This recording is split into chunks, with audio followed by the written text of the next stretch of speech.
അടുത്തതായി നമുക്ക് സ്വാഗതം ചെയ്യാം മുൻ ധനകാര്യമന്ത്രിയും CPMൻ്റെ അനിഷേധ്യ നേതാവുമായ ശ്രീ തോമസ് ഐസക്.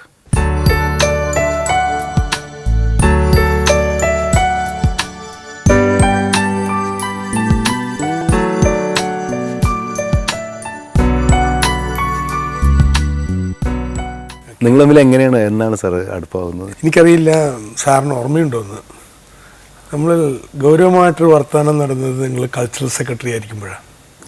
ഗസറ്റിയറിൻ്റെ ഒരു പ്രത്യേക കേരള ചരിത്രം എഡിറ്റഡ് വോളിയം ഇറക്കാൻ തീരുമാനിച്ചു. എനിക്കൊരു അധ്യായം ഉണ്ടായിരുന്നു, ഐക്യ കേരള പ്രസ്ഥാനം. അന്നാണ് ഞാൻ ഗൗരവമായിട്ട് ഒരുമിച്ചിരുന്ന് വർത്തമാനം നടത്തിയത്. അന്ന് സാറ് സെക്രട്ടറിയാണ്. എനിക്ക് തോന്നുന്നു ബാബു പോൾ സാറിൻ്റെ ഏറ്റവും വലിയ സംഭാവന സാംസ്കാരിക മേഖലയിലാണ്. ഒരു സെക്രട്ടറി എന്ന നിലയിൽ അല്ലെങ്കിൽ മന്ത്രി എന്ന നിലയിൽ നയപരമായ തീരുമാനം, സ്വാതി സംഗീതോത്സവം നടത്തുന്നു, ഇത്ര പണം വേണം, എൻ്റെ ഫയൽ ഒപ്പിടുന്നു. അത് വിട്ടിട്ട് അത് ഏതിൻ്റെ സ്ഥലം എന്തായിരിക്കണം, അവിടുത്തെ ലൈറ്റിംഗ് സമ്പ്രദായം എന്തായിരിക്കണം തുടങ്ങിയ സൂക്ഷ്മതകളിലേക്ക് പോകുക എന്ന് പറയുന്നത് സാധാരണഗതിയിൽ ഒരു സാധാരണ സെക്രട്ടറിക്ക് പറ്റത്തില്ല. ആ വിഷയത്തിൽ താല്പര്യമുണ്ടെങ്കിലേ ചെയ്യാൻ പറ്റും. കേരളത്തിലെ ഓരോ സാംസ്കാരിക സ്ഥാപനവും അദ്ദേഹം സെക്രട്ടറി ആയ കാലത്ത് ഒരു കയ്യൊപ്പ് കൊണ്ടുണ്ട്. നമ്മളിപ്പോൾ പൊളിറ്റിക്സിലേക്ക് വന്നാൽ സാറിനെ സംബന്ധിച്ചോളം അങ്ങനെ ഒരു, എനിക്ക് തോന്നുന്ന ഒരു ഇടതുപക്ഷ ചായ്വ് ഇതുവരെയും കണ്ടിട്ടില്ല സാറിൻ്റെ ഇതിൽ. ഒരുപക്ഷം ഇടതുപക്ഷ ചായ്വുള്ളവരാണ്. ഇടതുപക്ഷമാണെന്ന് UDF ആണെന്ന് ഇവരും വിചാരിക്കും. അപ്പോൾ എപ്പോഴും വൈരുദ്ധ്യമുണ്ട് അല്ലേ? ഒരു ഏറ്റുമുട്ടൽ അങ്ങനെ ഉണ്ടായിട്ടുണ്ടോ സാർ? അങ്ങനെ പലപ്പോഴും ഏറ്റുമുട്ടലായിട്ടൊന്നും ഉണ്ടായില്ല.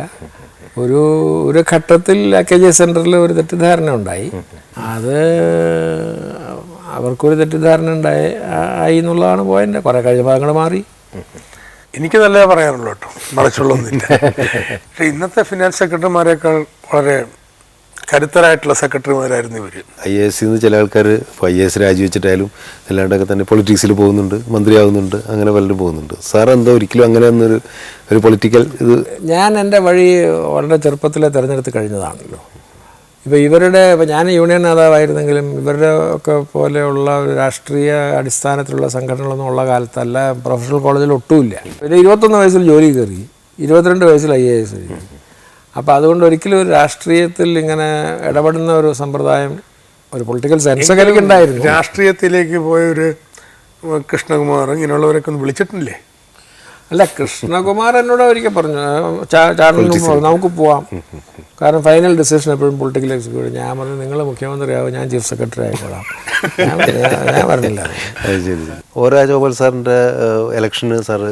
അതെ, അത് പൊളിറ്റിക്സ് ആയിട്ടൊന്നും ബന്ധമില്ല. അത് രാജേട്ടനുമായിട്ടുള്ള ഒരു വ്യക്തിപരമായ ബന്ധത്തിൻ്റെ പേരിൽ അവരെന്നെ അവരുടെ കമ്മിറ്റിയുടെ അധ്യക്ഷനാക്കി.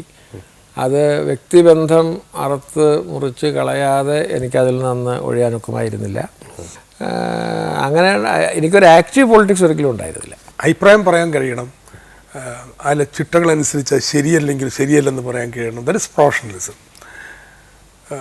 അങ്ങനെയുള്ള നല്ല പ്രൊഫഷണലുകളുണ്ട്. അതിനൊരു ഉത്തമ മാതൃകയായിട്ടാണ് ഞാൻ കാണുന്നത്. പിന്നെ എഴുതുമ്പോൾ അത് വളരെ സരസമായിട്ട് എഴുതാനും അറിയാം.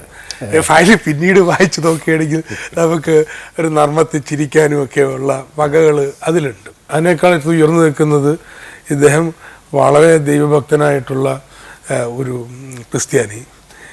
സത്യം എനിക്ക് ഇറിറ്റേഷൻ ഉണ്ട് കേട്ടോ, ഈ പുട്ടിന് പീരീഡ് എന്ന പോലെയൊക്കെ ദൈവത്തിനെ വിളിക്കുന്നത് ഓരോ അത്രയധികം വിളിക്കരുത്. അതിപ്പോ സാറ് ഭൗതികവാദി ആയതുകൊണ്ടായിരുന്നു. അല്ലല്ല, ഈ ഭൗതികവാദിയാണ് എനിക്ക് മനസ്സിലാക്കാൻ പറ്റും. ഒരു ദൈവഭക്തിയുള്ള ഒരാളുടെ വിചാരങ്ങളും വികാരങ്ങളും മനസ്സിലാക്കാൻ പറ്റും. അപ്പോൾ ഈ ഒരു മാനത്തേക്കാൾ ഉയർന്നു നിൽക്കുന്നതാണ് യാക്കോബ സഭയിലെ ഒരാത്മായൻ എന്നുള്ള നില.